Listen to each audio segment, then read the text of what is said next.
Actu Matin, la suite, bienvenue, bonjour. Si vous venez seulement maintenant de nous rejoindre, nous allons parler à présent économie, macroéconomie, grosse économie. Ce sera avec Martial Hervé-Lichard. Martial Hervé-Lichard, bonjour. Bonjour Winner, bonjour à nos téléspectateurs.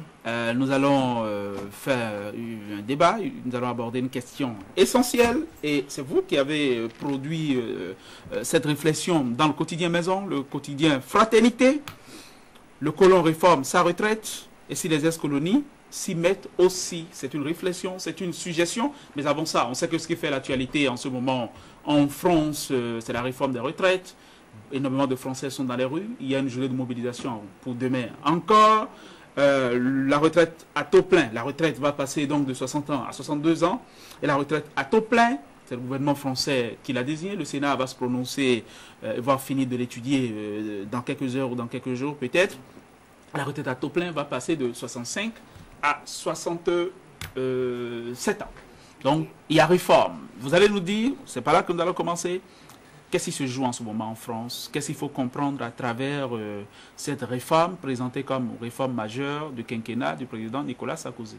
Bon, il faut peut-être commencer par expliquer aux téléspectateurs pourquoi nous avons pris cet exemple, juste pour faire la passerelle en disant que bon, ce n'est plus à démontrer que nous étions colonisés par la France. Donc d'une certaine manière, en partant, l'ex-colon nous a laissé quand même beaucoup de choses qui continuent de déterminer notre vie de tous les jours.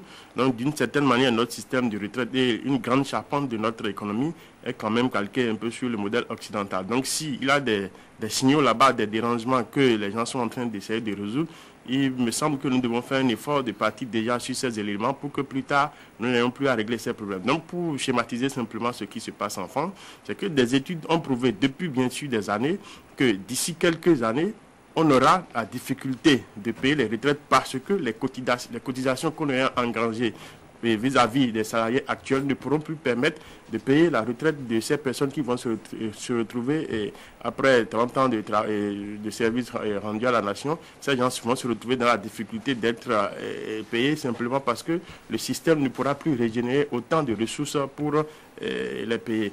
D'une certaine manière, vous allez me demander pourquoi ça se passe comme ça, mais c'est pour des raisons tout à fait simples. D'abord, il y a une première raison démographique.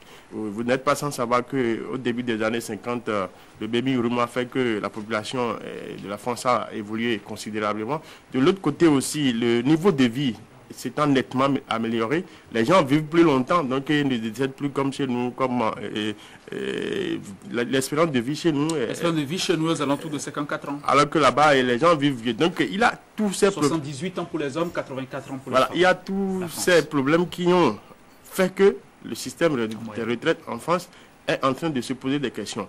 La démarche que nous voulons mener ici, ce n'est pas de dire que chez nous, il y a déjà des problèmes, encore qu'il faudrait s'y penser pour voir véritablement s'il n'y a pas de problème, mais c'est de simplement tirer la sonnette d'alarme pour que déjà, en dehors de tout ce que nous avons comme débat ordinaire sur comment nous allons vivre et tout ce qui est politique et consort, nous devons déjà commencer par nous poser nous aussi des questions sur ces fondements qui, ma foi, d'une certaine manière s'imposent à nous à un moment donné et pour le bien-être de nos populations. Oui. C'est que nous, on ne fait pas les débats qui vaillent chez nous, on n'aborde pas les vraies questions, les questions de devenir et d'avenir. Oui, mais comment fonctionne le mécanisme des retraites, du financement des retraites? Est-ce que vous pourriez nous l'expliquer? De manière très simple, le principe c'est quoi?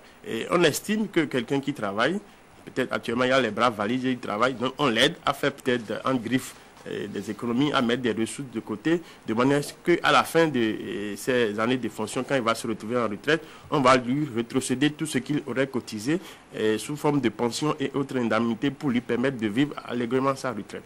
Le système fonctionne sur le fait que c'est ceux qui sont en fonction actuellement et qui cotisent, qui vont permettre de payer plus tard, qui vont permettre de payer les retraités d'aujourd'hui. Ceux qui sont en train de cotiser aujourd'hui se verront payés par ceux qui vont cotiser demain. Mais si vous vous retrouvez dans un système où il y a peut-être plus de personnes à la retraite que de gens actifs pour payer leur retraite, vous voyez qu'il y a déjà des difficultés. Et les Français, en menant la réflexion, se sont heurtés à plusieurs difficultés et comme approche de solution, ils se sont dit, bon, peut-être augmentons la durée de travail des gens ou bien augmentons la charge que ces gens-là doivent payer comme cotisation pour arriver à cette retraite, bien d'autres questions. Donc ce que moi je nous demande ici, c'est de déjà commencer par scruter dans sur les réflexions que ces gens sont en train de mener, de voir peut-être si, au-delà du fait qu'ils se demandent, parce que c'est fortement politisé, nous n'allons pas rentrer dans ce débat, mais du côté technique, nous sommes convaincus qu'il y a matière à réflexion et déjà chez nous. Nous allons voir d'abord, est-ce que nos retraités actuellement sont dans un système qui peut nous permettre de toujours donner les mêmes avantages à ceux-là aujourd'hui, à ceux qui travaillent et qui vont se retrouver à la retraite plus tard. Donc, le questionnement, jusqu'à présent, peut-être les gens vont se demander ce que nous sommes en train de dire, pourquoi nous nous intéressons à ce sujet, mais je crois que fondamentalement, il y a matière à réfléchir. Oui, c'est le modèle social occidental ou français, pour faire plus particulier encore, qui est en question. Avec cette solidarité intergénérationnelle, c'est un modèle que beaucoup de monde envie à l'Occident, à l'Europe. À l'Europe pour faire court. À l'Europe. Absolument. Et à la France en particulier. Nous autres, nous amusons à singer la France, c'est tant mieux. Non, c'est pas qu'on s'amuse à singer la France, mais, oui, mais c'est juste...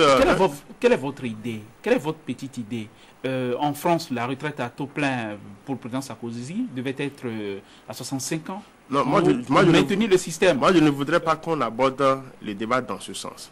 Je voudrais que d'abord, on s'interroge sur notre système actuel qu'on a hérité de la France. Est-ce que ce système, tel qu'il fonctionne actuellement, ne comporte pas des gemmes qui plus tard vont nous amener à autant de difficultés et autant de questionnements pour adopter peut-être un nouveau système pour corriger. Si tel est le cas, nous devons commencer par nous baser sur le diagnostic que les autres ont posé, étant donné que quand bien même ce n'est pas une copie conforme, l'inspiration vient de là. Donc il faut déjà commencer par se poser la question. Nous ne sommes pas là pour donner certainement les solutions ou encore moins faire des recommandations, mais nous attirons simplement l'attention des uns et des autres sur ce qu'on peut tirer de ce débat d'idées qui est en train d'être menée ailleurs, étant donné que la France, en partant, nous a laissé beaucoup de rudiments, il faut peut-être voir si ce n'est pas le moment d'estiper un peu les côtés négatifs dedans et profiter même en temps réel, comme eux aussi sont en train de réformer pour peut-être nous y mettre.